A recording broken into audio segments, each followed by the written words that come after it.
Saturday, SEC Nation, live from Atlanta.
Basketball will host Missouri S&T tomorrow night at 6:30. Get sports updates on SEMO ESPN 1220 and 1470, SEMOESPN.com, and the SEMO ESPN app. Does having a game on the TV make a sports bar? Wings, etc. in Cape and Jackson beg to differ. They take their sports bar status seriously. Wings, etc. is the host of the SEMO Coaches Show every Monday from noon to 1. You can watch SEMO away games at Wings, etc. Plus, get lunch specials and daily specials like 69-cent wings on Monday, 69-cent rib tips on Tuesday, 59-cent shrimp on Wednesday, 69-cent wings on Thursday and Friday too. Plus, they've got free Wi-Fi and a full-service bar and craft beer. Wings, etc. The definition of a sports bar. It's country music's biggest night, the CMA Awards. Luke Bryan and country's hottest new artists kick off the night. Superstar performances by Carrie Underwood, Kenny Chesney, Garth Brooks. The greatest music ever. Country music. Plus, can't miss duets. Jason Aldean with Miranda Lamb, Florida Georgia Line with BB Rexa. The surprises will be legendary. Brad Paisley and Carrie Underwood host the CMA Awards Live, Wednesday, 7 Central on ABC. Welcome to McDonald's. Can I get a triple breakfast stack? Since today is the big day, my time to shine. I'm taking names and showing them who's boss. Well, good luck on your game today. Game? No, I'm a substitute teacher for third graders. Oh, that is big. For every kind of big day, there's McDonald's new triple breakfast stacks. Stacked with 2 sausage patties and 2 slices of cheese with bacon and egg. On your choice of McMuffin, biscuit, or McGriddles. Woo, go big. And pull around, please. At participating McDonald's for a limited time. And now, your ESPN.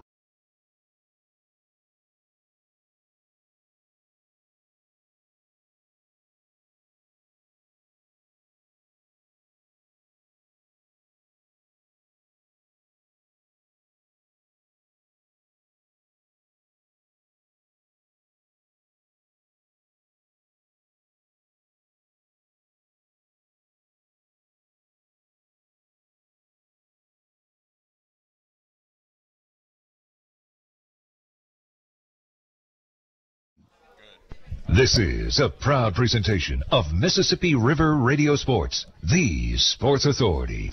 Live in the studio. It's time for the Red Hawks Coaches Show. Live from Wings, etc. Hear the Coaches Show each week on SEMO ESPN 1220 and 1470. And also at SEMOESPN.com and the SEMO ESPN app. Also, watch the Red Hawks Coaches Show webcast live at SEMOESPN.com. Now, let's go live to Wings, etc. For the Red Hawks Coaches Show. And we welcome you in live to the Red Hawks Coaches Show. We are at Wings, etc. in Cape Girardeau, and we've got a power-packed show for you. Obviously, it's crossover season, which means that football is still going on, even though we are into basketball season. So we're going to talk basketball with Red Hawks head coach Rick Ray. Coach Took is here, so Tom Matukowicz will join us a little bit later on in the show. We'll talk about the big Red Hawk playoff victory over Stony Brook at Hawk Stadium on Saturday, and their big playoff game in Ogden, Utah against the Weber State Wildcats coming up on Saturday. But we want to remind you that on Mondays at Wings, they've got their award-winning jumbo wings for just 69 cents, and that is dine in or carry out. But if you stop in Wings, you won't want to carry out. You want to hang out right here where they've got all of the best sporting events in high def on flat definition, high-definition televisions. And if you are not in the mood for wings, they have a full menu, and that features their burgers, and they have a lot of good burgers on the menu. If you've not been here, you'll love the burger menu. They have wraps, subs, quesadillas, entree salads, smoked ribs, and much more. If you're in the mood for appetizers, their ultimate nachos and their deep-fried pickle spears are options, and their daily half-pound lunch specials start at just $6.49. So we invite you to join us, Wings, etc., and we are here every Monday. Now, next Monday, we'll be back over in Jackson, so just a heads up, the Red Hawk basketball team, the men's basketball team, is going to finally get back home tomorrow night. They will play Missouri S&T, and the Red Hawks head coach, Rick Ray, is here. How was your Thanksgiving, and how did it go for the team? I know a lot of guys got to go home. You gave them a little extended break during Thanksgiving. Yeah, I've been in this business a long time, and it's the first time that we're going to have an opportunity to let our guys go home and see their families on both Thanksgiving and Christmas, and that's really rare. Usually you get one or the other. So for me personally, I got a chance to go back home to Kansas City and be around my family. Saw my mom and dad, saw my sister, my niece and nephew, and got a lot of good home cooking. Probably ate a little bit too much sweet potato pie. But it was just good to get home and be around my family, and I'm sure our guys appreciate the same thing. And I told them to make sure they relish that opportunity, because in college basketball, you just don't get that opportunity very much. You get a chance to go home and be around your family like that. All right, for Coach Ray, what is your favorite item or two on the Thanksgiving menu? Well, sweet potato pie is that's number one. That's number one for me. My mom makes a great sweet potato pie.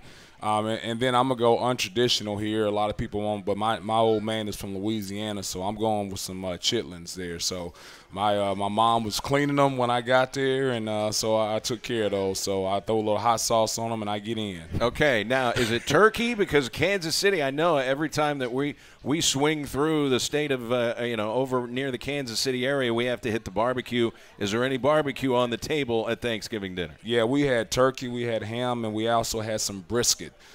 So it was able to get in. My son Mason loves the brisket there, so he got some of that in. So it was just pretty much everything that you eat. We all got together, a lot of cousins, a lot of extended family, and there was a whole bunch of things to choose from. So, but just to get a chance to fellowship around the family and probably eat way too much was a great part. And for those who don't know, and anybody that follows Red Hawk basketball closely, you are a big football guy. And Thanksgiving is a football day, so did everybody kind of gather around and take in some of the NFL action? Yeah, there's two things that always happen on Thanksgiving Day for us. It's like we watch a lot of football, and then we always watch The Wiz. And so those are the two things that we do. So we're going to watch some football. Now we're talking the movie with Michael Jackson. We're talking Michael Jackson, Diana Ross. We're going to watch The Wiz every Thanksgiving Day. So those are the two things that we do. All right. Now, I mentioned you're a football guy.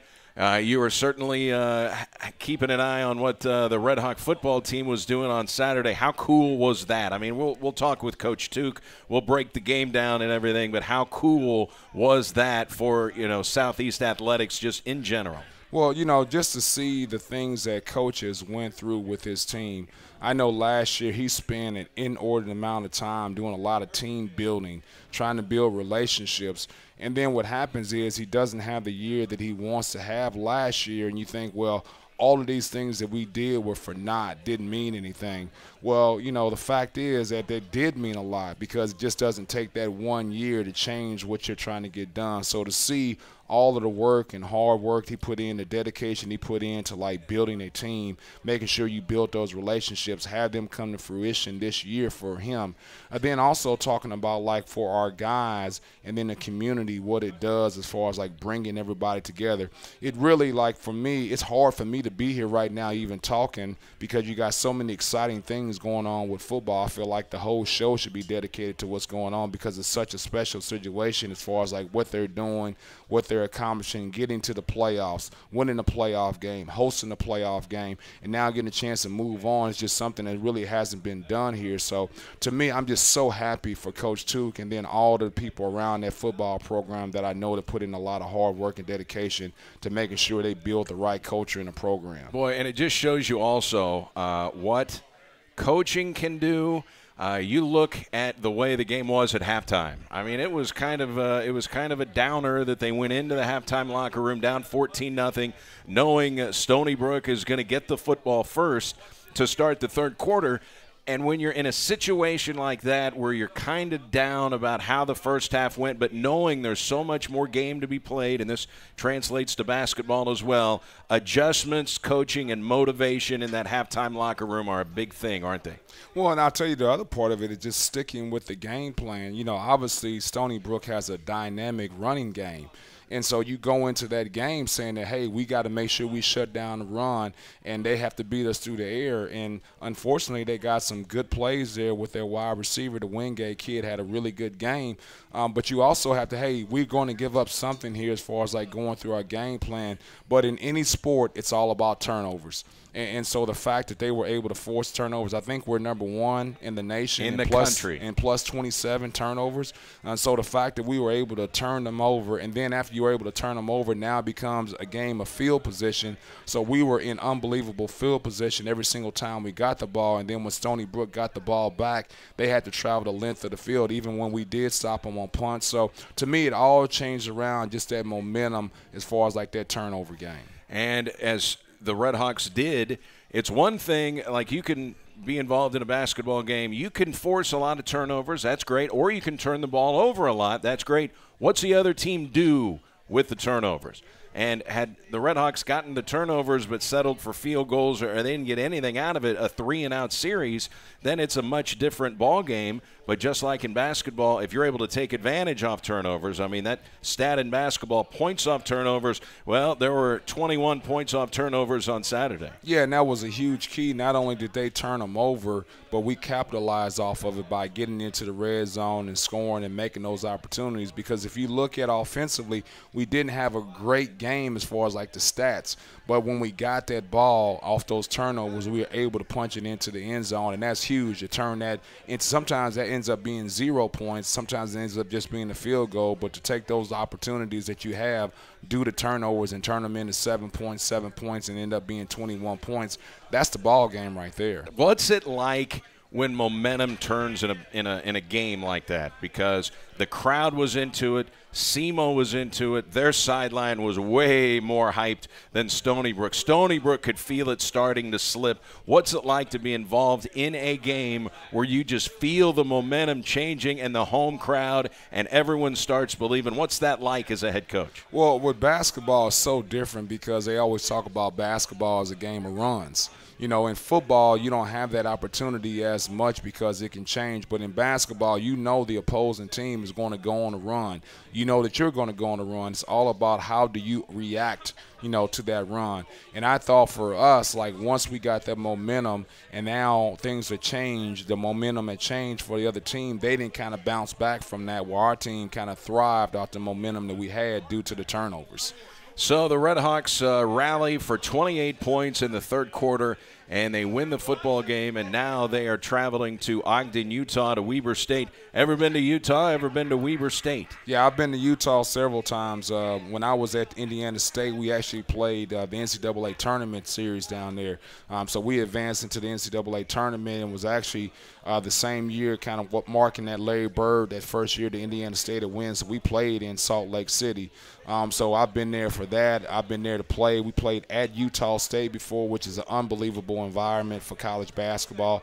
And then I've also been at BYU, so I've been there several times. Salt Lake City isn't that far from Ogden. Right. So you've been or no, is that Provo or BYU? Provo is BYU. Okay. Ogden is Utah State. Yep. All right. So as far as your basketball team, you get back on home hardwood tomorrow night against Missouri S&T. Just your second home game so far this season. You went 2-1 down in South Alabama and Mobile, Alabama. Won your first two games over Jacksonville and Chattanooga, and then ran into a motivated South Alabama team. I know their head coach motivated them after they had lost the prior night. Not a bad road trip for you. I know when you win the first two, you get greedy and you want that third one, but that's a nice road swing for you, nice tournament for you. Yeah, I thought the first two games that we were really excellent on the defensive end. I thought our guys have done a really good job of buying into what we're trying to do defensively. They were really there for each other. I think our defense is in harmony right now. Anytime there's a breakdown, their teammate is there for them. So I think our guys are understanding the concepts of what we want to do on the defensive end. I think offensively we're still struggling a little bit as far as like getting the ball moving through the air. We've talked to our guys extensively about, hey, we need to have our assists per game go up. We need to share the ball a little bit more. And I don't think it's out of selfishness. It's just the fact that we have so many new guys that they still don't know the nuances of our offense and what we're trying to get done and what we're trying to accomplish. So I thought when I'm sitting there scouting that second game there, South Alabama and Jacksonville is just putting it on them, I'm like, this is not good for our team, because now I know coach is going to really lay into them and have them motivated and ready to go for that third game, because they really got embarrassed on their home court. So I was hoping that South Alabama would make a little bit of a run there against Jacksonville.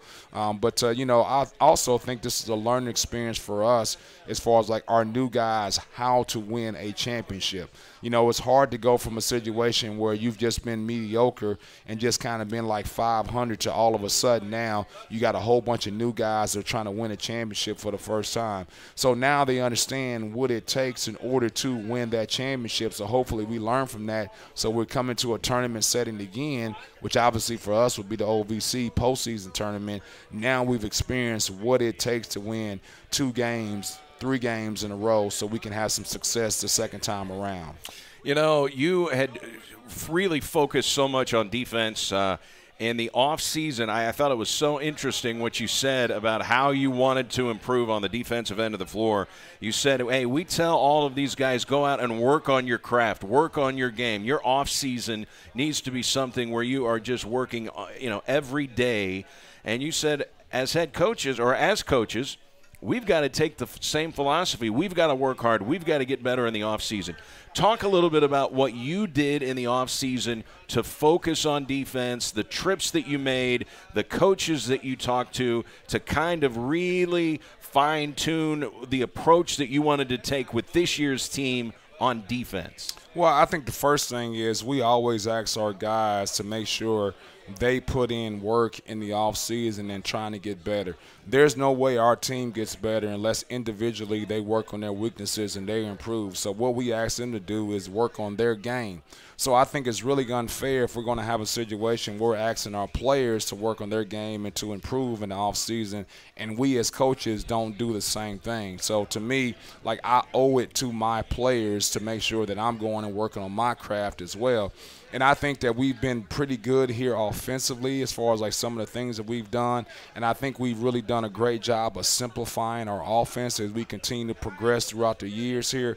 But I thought our defense was a little bit too complicated. I come from a background where everything was scout specific. And I thought we were changing things from game to game. And really our guys didn't know, because we had so many new guys every single year, how to change that game plan from game to game. So we had to do a better job as coaches to try to simplify what we're trying to give them. So what we want to do is have a style, a system, a way to play on the defensive end. So, Virginia, the way they play defense is really, you watch them, I don't care who they're playing, you're not scoring points against them. You're going to shoot a low percentage.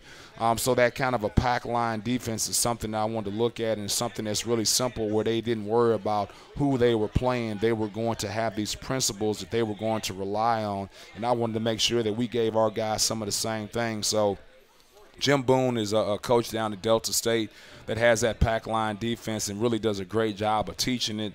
So I spent some time with him. Obviously talked to some of the people at Virginia. Then also talked to Tony Bennett, the head coach there at Virginia. Talked to some of the guys that have worked for him and been assistants for him.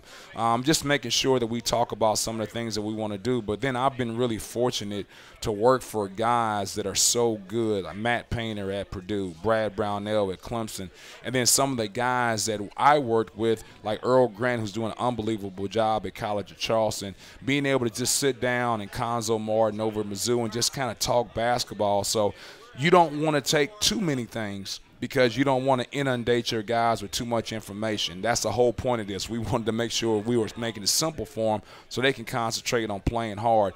But there was something that I took away from every single person that I talked to that we can use. It's like when you give a speech, hey, you may not have reached the whole audience, but if you could have just reached one person and hopefully your message got away to that one person, then you've done your job. And so what I wanted to do was just take one little thing and making sure the whole goal, simplify things so our guys can concentrate on playing hard. And I think a lot of people may not know that your coach in college, the guy you played for, is now the head coach of the Toronto Raptors in the NBA, Nick Nurse, and you had a chance to talk with him. Yeah, it's funny. I wasn't, if you can believe this or not, I was difficult to coach. I was one of those guys that always had all the answers, and why aren't we switching this ball screen? Why aren't we hedging this ball screen? Why aren't we, like, cross-switching here? So I would always question him. And so I would do it openly, though, in practice, in games and things like that. So I finally had a chance to sit down and talk with him when I was a player. And he says, like, hey, you've got a chance to be a coach because you see a lot of things. He says, but, like, hey, believe this, we spent countless hours watching film, watching tape, break it down, trying to figure out what's the best way to do it. So if you want to question me, he said, I don't have a problem with that. He said, just come and do it in private first, and then I can tell you why we're doing it this way. So, like, yeah, we may be able to guard this ball screen this way, but, like, we've got to be able to get everybody to see the ball screen is coming this way, not just one person. So I can't just coach you. I have to coach the whole team. So you may see this, and it's an easy switch for you to see, but it might not be for the next person. So that really helped me. And so I told my team, the guy that I would question all the time and say, hey, he doesn't know what he's talking about. He doesn't know what he's doing and things like that. Now he's a head coach for the NBA team with the Toronto Raptors. So it just goes to show you. And he was really open. I'm going to try to get up there next season to get up there for their training camp and get a chance to see some of the things that they do because he's an innovative guy on the offensive end as well. Was that one of the first real valuable lessons that you learned looking forward to the fact that you thought, hey, maybe I do want to be a coach someday? Well, I never wanted to be a coach. That was okay. That was the first thing. I never had any sort of aspirations of becoming a head coach or being involved in basketball at all. I simply went back to be a graduate assistant at Nebraska Omaha so I could get paid at the master's level, be a math teacher in high school. That was my only incentive of going back and be a graduate assistant coach. But then once I got into it, I got the bug. So just having a chance, when you get done playing basketball or get done playing any sport, like where's your competitive fire? Where do you put that? There's only so many things you can play as far as like pick up basketball or playing gin rummy or playing spades where you can kind of have that outlet to have your competitive fire be matched. And so like the chance to get back around that team camaraderie part, really sparked a fire in me. So I really had no inspirations of ever getting into the coaching business. But looking back now as a head coach, those conversations you had with him, did those turn out to be valuable lessons? Oh, there's no question about it. I've been really blessed and fortunate to work for guys that have really taught me the right way to go about doing your business, whether it be on the court or whether it be off the court, and just making sure that, like, hey, it's your responsibility. One of the things that I always was able to do when I was an assistant high school basketball coach, and the guy that I worked for at Roosevelt High School was Greg Lansing, and Greg Lansing is now the head coach at Indiana State. So, like, I've just been really fortunate to be around guys like that where, hey, these guys have progressed on. But the one thing that I was able to do when I was at Des Moines Roosevelt, I would go watch Tim Floyd practice all the time at Iowa State. And it was just unbelievable. I thought I knew something about basketball, but then getting a chance to be around him, I realized that I didn't know anything about basketball. But the one thing that he said that always rang true to me is like, they got done and they kind of had just an all right practice. And some of the assistants say, like, the players had a bad practice today. And he's like, no. He said, players don't have bad practices. Coaches do. It's your job as a coach to make sure that you get a good practice. So if you've got a practice plan, you need to change it. You need to get a competitive drill. You need to cut practice short. You need to figure out as a coach how to have a good practice, because you can't rely on 18 to 21-year-old guys to come in and bring it every single day. There's going to be somebody that's worried about something else beyond the basketball court, that they may not have that focus. They may not have that competitive desire. Their leg may be hurting. You've got to figure out as a coach how to get a good practice and how to manufacture that. So he always said, players don't have bad practices, coaches do. So as you get ready, you're to play your second home game tomorrow against Missouri S&T. 6:30 tip-off, by the way, at the Show Me Center. What is the focus now? You've already got these games under your belt, and as you're looking forward to continuing your non-conference schedule, your first home game or your second home game tomorrow night, what is the focus of the coaching staff moving forward from what you've already seen from your team? Well, it's that fine line between, like, coming back too early from Thanksgiving break and making sure you guys give your guys enough time to get away and rest and relax and then come back ready to go. So, you know, obviously if we don't play well tomorrow, it'll be like, hey, we gave those guys too much time away, or we'll never do that again where we give them that much of a break. Or it's like, hey, do the guys come in inspired? So to me, what we tried to do is, like, work on ourselves. I mean, like, obviously we're going to play Missouri S&T, and there's going to be a couple things that they're going to do that we got to be prepared for. But I think the most important thing is, like, what are the things that we're struggling at? What are the things that we need to improve on? And let's worry about ourselves rather than worrying about, like, Missouri S&T. So as far as your evaluation through 6 games, what are the things you feel, yeah, we need to focus a little bit more right here? Well, it's always about our individual defense. To me, like, we have our breakdowns when that one person hasn't done a good job of being a good individual defender. So to me, like, if that individual defender, whether it's on or off the ball, does his job, it doesn't break down our team defense. Now, what we want to do is we want to make sure when there is a breakdown that your teammate is there for you. But we don't want that to be what we're doing all the time. We don't want to be in a help situation all the time. We want to make sure that we don't have to help because that person individually, whether it's on or off the ball, has done a great job. So to me, that's the number one thing, okay? Second thing is making sure that now, hey, we have these things in tow here. What's the breakdown that we're having? And it starts, like, offensively, making sure that we do a great job of taking care of the basketball. You got to make sure you're not turning the ball over because that breaks down your defense quicker than anything. And then making sure we're doing our job in transition defense. Are our safeties getting back and protecting the basket? Is our guy that picks up the ball full court, is he doing his job? Or got bigs running back and making sure they're securing things? So to me, we want to start like, hey, our offense has got to make sure that it helps our defense because defensively, so far, we've been number 2 in the OVC in defensive field goal percentage, only second of Murray State. And Murray State had played 2 non-Division I opponents at that point in time. So, obviously, they're going to have some great stats at that point in time. So, really pleased where we are defensively. But what we've got to do is we've got to make sure our offense is helping our defense.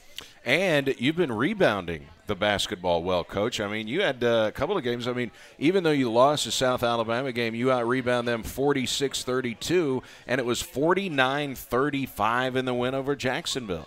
Well, I think it's a combination of things. I think the first thing is that we're in such a better position to rebound the basketball because we're not helping as much. You know, what breaks you down is being out of bad defensive position is because, like, you've had to overhelp. And when you overhelp, now you're further away from the man that you need to block out. So I think the first thing is, like, we're where we're supposed to be at because we've been better defensively, so it's easy to get that defensive rebound. Second thing is recruiting. I mean, anybody will tell you if there's a problem with something, you got to go out and alleviate that problem out in recruiting. So going out and recruiting guys like Sage Tolbert and Gabe McLaughlin have really helped us on the defensive end rebounding. And then the other part of it is that our guards are doing a tremendous job of coming downhill and helping us rebound. I think sometimes a lot of people look at rebounding as just a front court problem. You know, and it's not just a front court problem. It's got to be all 5 guys rebounding. If you look at our leading rebound on our team, it's Ladarius Brewer. I mean, so he's done a tremendous job of coming downhill and rebounding the basketball. And we've got big, strong, physical wings that should be able to do that. You know, we've got guys like Nigel Russell is a big, strong, physical guy that can come downhill and rebound the basketball. Skylar Hogan. So we need those guys getting between 5 and 7 rebounds a game. I mean, in our last game, I think Nigel played 17 minutes and had 6 defensive rebounds. So he's doing a great job with that. All right, it'll be 6:30 tomorrow night, and then Western Illinois comes in here on Saturday. Yeah, the Leathernecks. I mean, so Western Illinois is a team I know. I've known Billy for a long time. He used to be a head basketball coach in Indianapolis at Pike High School, and I know they really do a good job of spacing you and shooting threes and putting you in closeout situations. So I haven't watched them yet, but in the past I know what they're going to do is they're going to have tremendous spacing. They're going to try to break you down and put you in help situations so they can get some threes off. All right, 2 men's basketball games at the Show Me Center this week, tomorrow night and Saturday. Coach, thanks so much for the time. We appreciate it. Thank you. And thanks for talking football with us, too. No problem at all. All right, that's Coach Rick Ray. We're going to talk more football. Coach Took is here. We'll talk about the Stony Brook game and the playoff matchup in Ogden, Utah, Saturday against the Weber State Wildcats. Much more from Wings, etc. in Cape on the Red Hawks Coaches Show after this timeout on SEMO ESPN.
Highs in the upper 30s, but with the wind feeling even colder. Low 20s tonight, sunny skies tomorrow, less wind, highs upper 30s. From the Weather Channel, I'm meteorologist Ken Boone.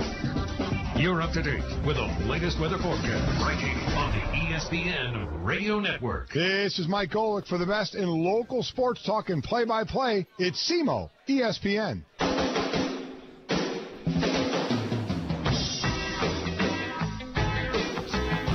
It's the Red Hawks Coaches Show from Wings, etc. in Cape Girardeau. We thank Coach Rick Ray. He joined us just a few moments ago. Don't forget 2 Red Hawk men's basketball games coming up at the Show Me Center this week. It is tomorrow against Missouri S&T, and then the Leathernecks of Western Illinois will be in here on Saturday. So make plans to come on out to the Show Me Center. You get a doubleheader thing going on Saturday. The Red Hawk football team plays at 3 o'clock Central Time. It'll be 2 o'clock Mountain Time, but 3 o'clock here. Once the Red Hawks win that game, you head over to the Show Me Center and see the Red Hawk men take on WIU. And we want to remind you, if you're coming out to Wings, if you're going to be a part of what's going on this week, if you want to come here, we've already heard some people say they're coming to Wings to keep an eye on the Red Hawk football game this Saturday. Well, they've got all kinds of daily lunch specials. They've got lunch specials throughout the week, food and drink specials as well on Mondays. Their award-winning jumbo wings are just 69 cents. And if you're coming for lunch, their daily half-pound lunch specials start at just $6.49. And they are open 7 days a week at Wings and late on the weekends because oftentimes the games run late. Let's talk Red Hawks football with head coach Tom Matukowicz. Anything going on with you, Coach? Hey, everything, and it's awesome. Everybody's just so, they reach out to me on social media and everything, and I just, obviously I can't reply to everybody. I think everybody in Cape Girardeau's got my cell phone, so if I didn't text you back, I apologize or respond on social media, but I'm thankful for all the love that this community pours out on this team and the university on our kids and all that, and it's awesome, and thank you. But I hope everybody takes a little piece of this. And, football's different than any other sport. It takes so many people. And like Mike Cofield in the back, he fed our team. And everybody that's ever bought a ticket, showed up, fed us, did anything for us, I hope you take a little piece of that playoff win with you, because it takes that many people to run a football program. And, it was just an awesome game. On Saturdays or on game day, I know you've got your game face on. You're in football mode. You're thinking X's and O's. You're thinking about 1,000 different things. So I'm not sure that you can ever take time to just look around and appreciate the moment because you've got to be hyper-focused. Did you take a moment after the game when you went over with the team and they saluted the band and the fans were on the field and everybody was just celebrating what just happened? Did you get a chance maybe just for yourself to take a minute and just kind of look around and kind of soak it in at all? No. Okay. No. But I did once I got my truck and no one could see me or anything. I definitely, I prayed and I was thankful and just humbling experience. And, I'm just so thankful that these kids are buying in and working so hard and that I get to, be the face of the program. But to be honest, I didn't make one play or one tackle or anything. I basically had nothing to do with it, but I enjoyed it. It's a fun ride, and let's just keep it rolling, right? You're the one that has established the mindset. You're the one. You and your coaches have done your best to turn the thought process of the program to develop a winning culture is not easy to do, especially when you've been involved in a non-winning culture. It is one of the hardest things in sports, and especially in the sport of football. So you and your coaches have done that. And one of the biggest things, and you look at the way that this team has excelled and the place where they've excelled the most in turnover margin, that is a culture in itself, and that came from you. That has trickled down, and you are the best team in college football in turnover margin, and that's because you have focused on it since the first day you walked on campus at Southeast. Yeah, I mean, that without a doubt. And I don't know how much time I got. I need to probably get off here, but I want to talk about two things. You got until the top of the hour. We got the rest of the show. Well, I'll just take it over. How about that? There we go. Two things. I really want everybody to just I don't think we win that game if we're in Long Island. Like you said, it's the first time. Like the first time in the playoffs, then we'd have had to figure out the first time out of travel and all these things. And to be able to host that game and Brady Barkey and Dr. Vargas being able to do the things that leaders have to do to get that type of game here, I'm telling you, we don't win that game on the road. And so for them to step up, and then for the crowd and the community during break, which it's a problem, right, to show up. And we didn't lose any money on the game. We actually made some money on the game, and it's just a testament to everybody that was there.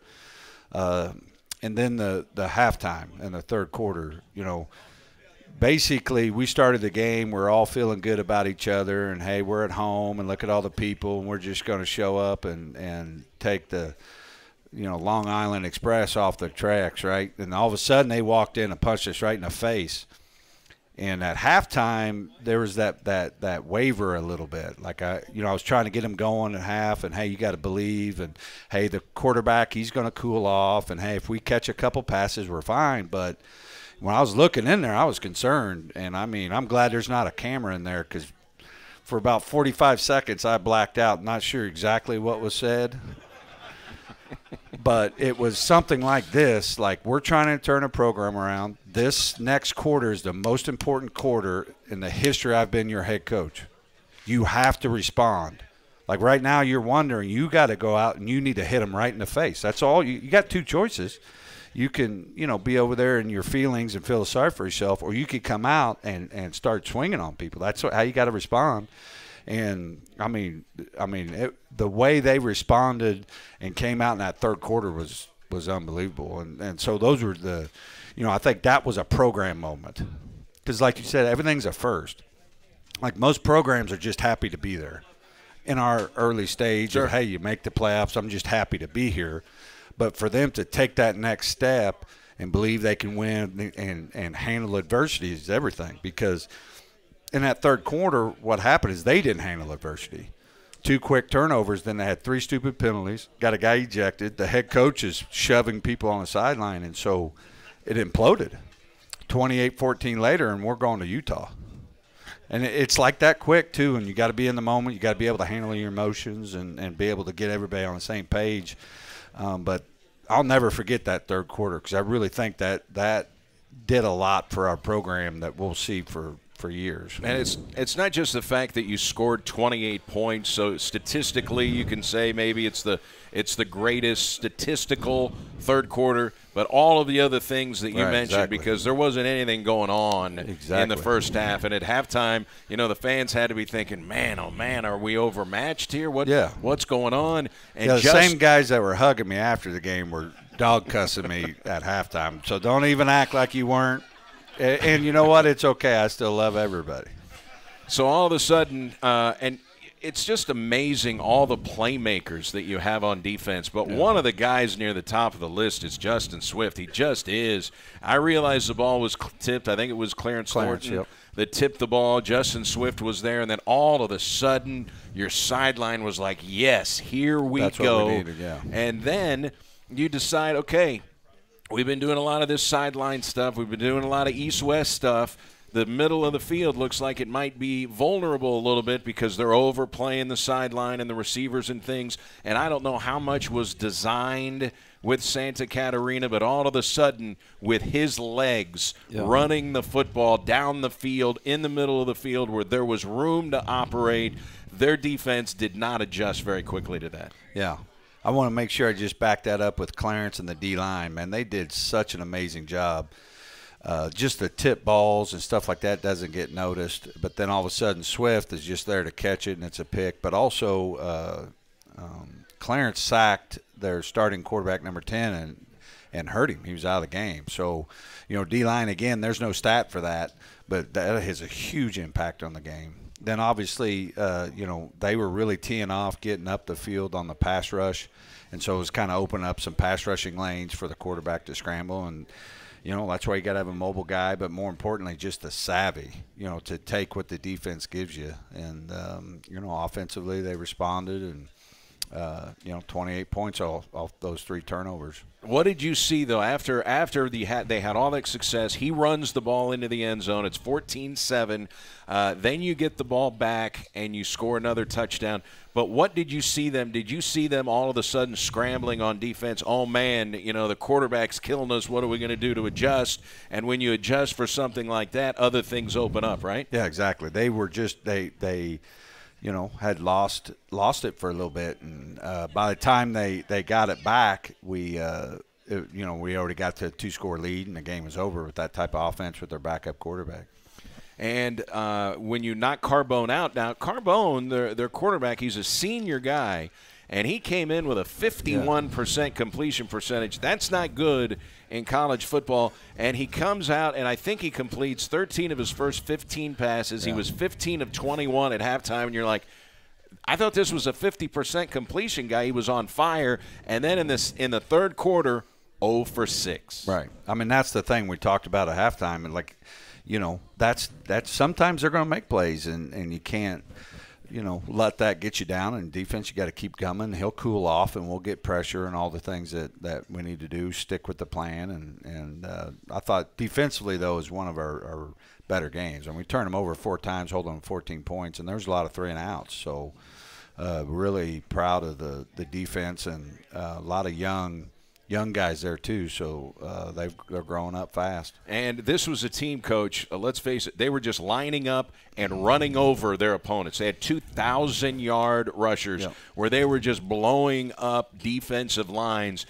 They did not. Their guys did not get to their rushing averages. 2 guys who are 1,000-yard guys, and they looked pedestrian against your defense. Yeah, did a great job. I think we won the line of scrimmage.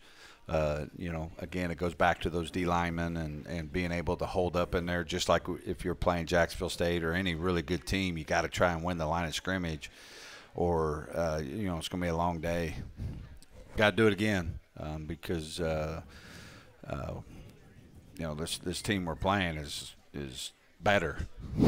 Hard to believe, and they got 13 first-team all-conference players in a good conference. In a good conference, so I mean, And it is like when you're climbing a mountain, it doesn't get easier; it gets harder as you climb. There's less weaknesses of your opponents, and now we got to find a way to make plays. You're not just gonna sit there and hey, let's just go block them and go score a bunch of touchdowns. Like we got to be creative on a lot of things without losing our identity, and same way on defense.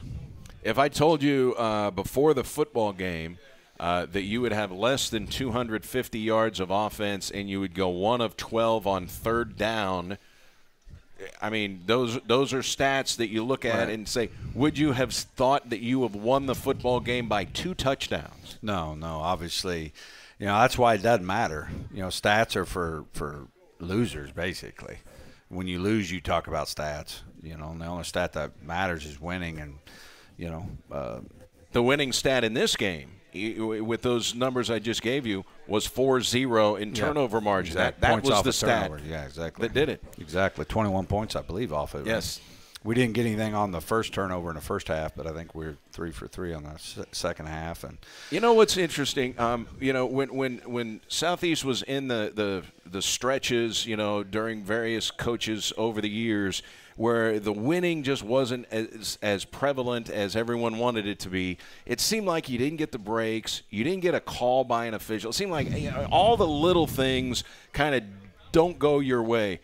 Everything went your way on Saturday. I mean, every little thing went your way. I mean, a punt bounces into a guy's leg. I don't know if Christian Wilkerson had the ball long enough in the end zone to constitute a touchdown. But, I mean, you know what I'm saying? I mean, when you're winning culture and you're doing things the right way, it just seems like things roll your way, don't you think?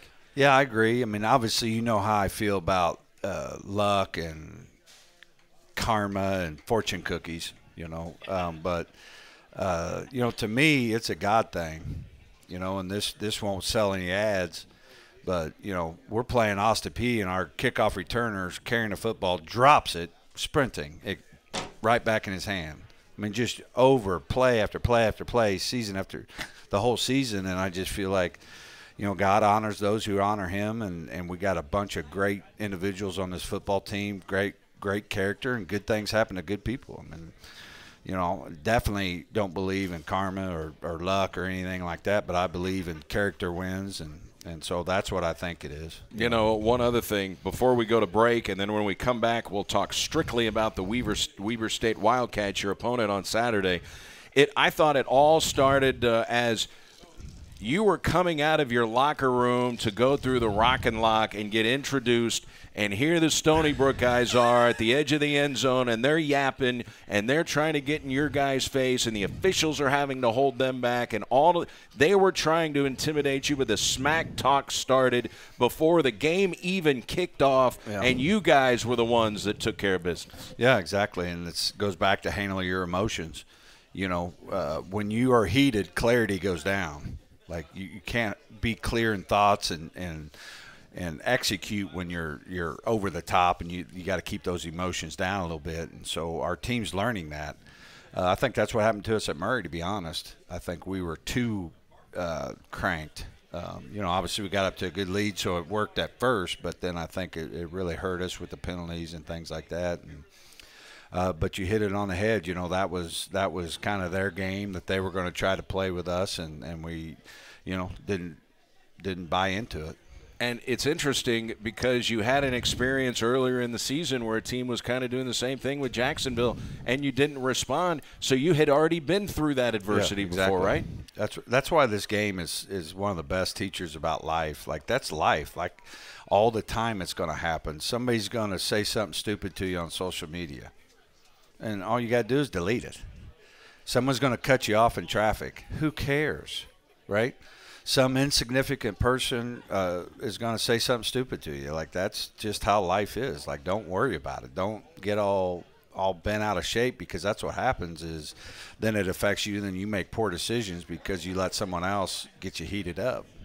And when you make good decisions, you kind of look like the quarterback of the Redhawks, Daniel Santa Catarina. Right. How big of a difference has that guy made in this football program? I mean, we know how important the quarterback is in football, and if you don't know how important he is and you don't really know a lot about football, that guy has helped change culture, and just the decisions that he has made a world of difference for this program, don't you think? Yeah, and I think the stuff you don't see is the most impactful.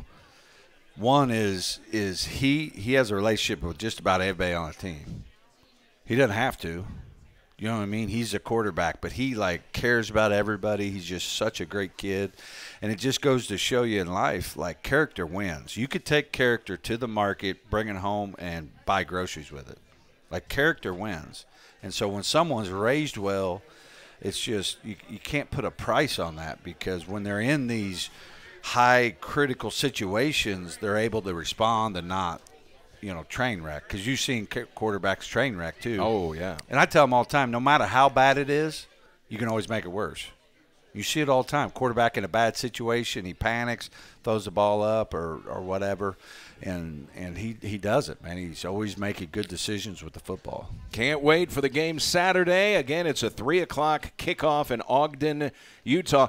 Before we go to break, I want to let you know the Coaches Show next week is not in Jackson. It's going to be in Cape. So just make a note of that. The Coaches Show next week will be in Cape. We're going to talk about second-ranked Weber State, the Red Hawks' opponent, Saturday on the road in Ogden, Utah. When we come back with Coach Took, it is the Red Hawks Coaches Show from Wings Etc. on SEMO ESPN. Right here. And we got Schnucks rewards on all of them. One.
Highs in the upper 30s, but with the wind feeling even colder. Low 20s tonight. Sunny skies tomorrow. Less wind. Highs upper 30s. From the Weather Channel, I'm meteorologist Ken Boone. You're up to date with the latest weather forecast right here on the ESPN Radio Network. This is Mike Greenberg for the best in local sports talk and play-by-play. It's SEMO ESPN.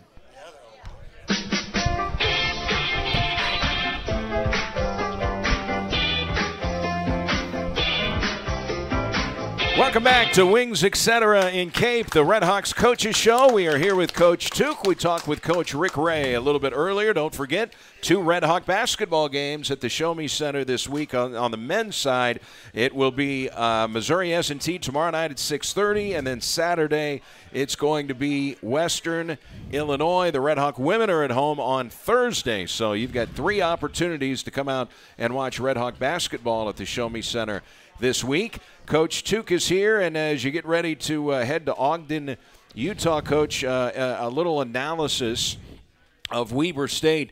Their defense is something to behold, and I'm sure being a defensive guy, you can appreciate what they've been able to do. But 15th in the nation in scoring defense, number 1 in the Big Sky. They're 8th in the nation in sacks, so they can really get after the quarterback. Time of possession for their offense, top 20 in the country, so they limit your possessions, and 20th in the nation in total defense. And the statistic that you excel in, turnovers gained, 11th in the country, turnover margin 14th. So what they do, they run the ball, and they work with their defense to limit the opposing team and then try to turn you over, kind of similar to some of the things that you've done defensively. Exactly. So they're really good at it, and you hit it on the head. That's them. The only thing I would add to that is they got an All-American specialist return guy. Their kicking game, all of their kicking game, other than their field goal, are really in the top 25. So special teams is also something they really excel at. And you look, how similar would you say they are to Stony Brook? Because Stony Brook does not run a spread. They don't try to throw the ball downfield and line up with tempo and things like that. Weber State has a 1,200-yard rusher who's a freshman. Yeah. The next closest guy on the team has 198 yards. He's been the one-man guy. Their quarterback has been efficient. They are last in their conference in total offensive yards per game, so they do it by being efficient, running the ball with that one guy, and their quarterback is not a running quarterback, and then that marvelous defense of theirs. Exactly. I mean, that's their recipe. That's how they've been able to be the number 2 team in the country. So, I mean, it's really worked for them. And we got to try to find ways to score, you know, and so I know this is probably too simple of a statement, but it basically come down to scoring touchdowns. So if we get in the red zone, we have to get 7 points. If they get in the red zone, we have to make them kick field goals. I mean, that's basically because you're not going to have a bunch of opportunities. So you got to get touchdowns there, and we got to find ways to create big plays. You're not going to go on 12-play drives. No one has. And so how are we going to create some explosive plays? You know, that's what we got to try and figure out. We know how great their defense is. It's interesting to me that the second-ranked team in the nation has a freshman running back, first-year Division I, and their quarterback's a sophomore, but this is his first year at Division I, that the 2 guys who touch the ball the most are a freshman and a sophomore, both first-year Division I guys. That doesn't happen a lot, does it? Yeah, no, it really doesn't. And they're both redshirt ones, so at least they've been in, you know, lifting and running and all those type of things. But, you know, and it's worked for them. So we got a huge challenge. We got to figure out all our travel and our itinerary, and we got lots to try and figure out. But at least we've been in the playoffs once already. So now we know what it takes to play at this level. We know that they're going to make plays. We got to respond. We know it's going to be a fourth-quarter game, you know. So now all we got to do is come up with a great game plan, let it put our kids in position, and you know, let them do what they've done all year long, make plays. The weather forecast in Ogden. Now, it could change between now and Saturday, obviously. It looks like 35, 36 degrees. It's 2 o'clock time there when they start the football game, but they're expecting a 40% chance of snow-rain mix like toward the evening hours. So I don't know if you'll get any of that during the game. But if it is cold and you do get some precip, how do you prepare for those conditions? Well, go outside and practice tonight at 7. Okay. Because that's what we're doing. All right. And it's going to be cold, and I'm glad because it's going to be cold on Saturday. Get used to it, Buttercup. Let's go. And they got play in it too, and, you know, it just is what it is. The altitude thing, you know, researching it out, I think they're 4,300. I don't think it's as big a deal. That was a big concern because that's really hard to manufacture, and that affect when we would go out there and all these type of things. So there's a lot of little things that as coaches we're kind of control freaks as it is, so we try to control everything. In reality, we're not in control of much. So we'll do the best we can with the knowledge we have and put a great game plan together and go represent SEMO and not just a university. I really believe this. Like, this is my home. This is their home. We are representing the state of Missouri on national television, and we're, you know, doesn't mean we're going to win, but you're going to be proud of the way we play. So when you head – everybody likes that. So when you head out there, I know sometimes when teams are going to play in higher altitude, you'd probably like to get out there as early as possible. Do you know when you're leaving yet? And were you surprised Stony Brook didn't come here until Friday? That seemed odd that they only came the day before. No, that's common. Is it? Yeah, we're going Friday too. I would never go Thursday unless we're going to Hawaii or something. I got you. Which I'm in if we ever want to do that. I just thought maybe like everybody kind of goes there, gets used to the altitude or anything. That's not a big deal. Because it's so disruptive. Because now you're affecting practice on Wednesday and practice on Thursday, and routine is everything. Like you don't want, it's already going to be new, so you don't want a new Friday and a new Thursday and a Wednesday and stuff. So we would have flew out Friday night. I got you. That was on the table, but you know, it's got 2 p.m. out there kick, and I do want to get a little workout. So we are going to the stadium, going to run a little bit out there, but I don't think the altitude would be a problem. And if the cold weather, if I see anybody shivering on our sideline, you're going to get laced with venom from the head ball coach. So I don't think that'll be a problem either. And if you're cold, how could you be cold? You're playing the number 2 team in the country on ESPN at their place. Everybody hates your guts. How could you be cold? Let's go, right? 3 o'clock kickoff Central Time for the Red Hawks and the Weber State Wildcats. If you do what, you're going to win that game and bring the victory back here to Cape Girardeau. If you do what? Win the turnover margin, get the points off the turnover margin. It's not just turnover margin. That's easy to say, but actually, if we turn them over, we got to turn that into points, or it doesn't really matter. You know, they've done a great job with the turnover margin, but they only have like 75 points off of turnover margin. We have like 140 off of turnovers. 140 points. It's a lot of points. I mean, how many games is something different if we don't do that? And so that's who we are. That's what we'll focus on and try to beat them that way. But I know they know that, and they're going to be coached, and they've done a good job not turning it over. You've been around a challenge. You've been around football a long time. This will be the final thing here. And when people hear turnover margin, and this may bring it home just a little bit more for people that don't understand this. You have played 12 football games. You have not turned the football over in 8 of the 12 games. How unbelievable is that? Have you ever heard of anything like that? No, I mean, the coaches are doing an unbelievable job of coaching and building the habits that it takes to play at that, that discipline with the football. But also the kids are bought into that, and they know that they would never put the ball in risk. But that's a freak stat, 8 of 12 games? Well, yeah, it's not freaky. It's freaking by design.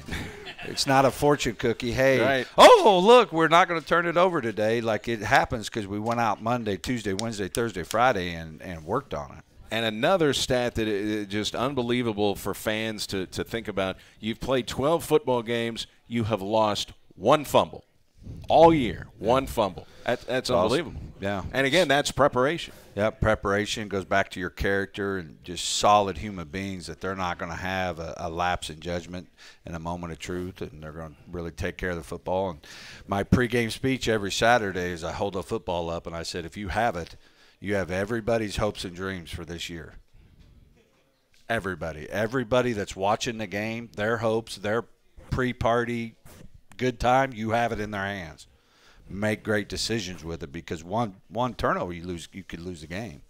Now, you obviously defense, that's why you got to come out. If that happens, we got to respond, and it doesn't count unless they get points off of it. It'll be 3 o'clock on Saturday. Coach, can't wait. This is fun, isn't it? Yeah, heck yeah. Thank you. Thanks so much for the time. Coach Tom Matukowicz, thanks to Coach Rick Ray for joining us earlier. We'll get you back into ESPN radio programming. And don't forget, basketball tomorrow night at the Show Me Center. Rick Ray's Red Hawks at 6:30 against Missouri S&T. And then the big Red Hawk football game, 3 o'clock, Cape Girardeau time on Saturday against the Weber State Wildcats. Stephen A. Smith Show coming up next on ESPN Radio. So long, everybody, from Wings.